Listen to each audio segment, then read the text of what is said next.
in my book, that's, you know, the real New York. Why, where are you from? The Upper East Side, born and raised. I mean, the Upper East Side, though, that's not really, you know, New York. I mean, what does your dad do for a living? He's like a Wall Street guy or something? He's a lawyer.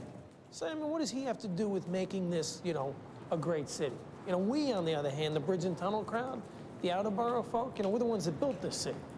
We gave our blood and guts to this town. Like I have, one of my grandfathers was a sandhog. You know, helped build the Lincoln and Holland Tunnel, ended up dying of emphysema from all the dust.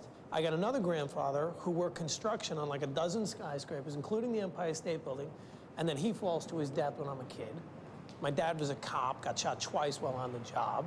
You know, my mom is a nurse up at Harlem Hospital, still saving lives every day. So you see, you know, we really gave something to this city, our blood, our guts, our lives. So we're the ones that made it great.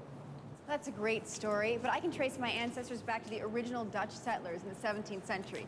And in my book, that's as real a New Yorker as you can get. If you grew up in the outer boroughs, you have a greater appreciation of New York than if you grew up in Manhattan. You know, because like we grew up sort of seeing the city from a distance and like feeling the pull of it and longing for it. So I think, I don't know, maybe if you grew up here, you just kind of take it for granted. Jesus, you weren't kidding. This is a great space. I thought you'd like it. Obviously, it's a raw space. You'd have to build it out. It'd cost you some money. I don't mean to be rude, but what do you do for a living? I produce a television show, Entertainment This Week. What do you do there?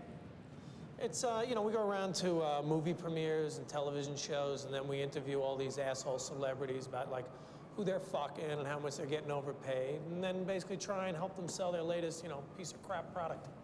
So you really like this job? You know what it is? When I got out of college, I wanted to be a writer. I thought maybe I'd go into journalism or, you know, maybe even be a novelist. But the only job I could get when I got out of school was answering phones at the show. So here it is, you know, 10 years later, I'm making a pile of dough, and it's hard to imagine walking away, even though I know, you know, it'd be the best thing for me.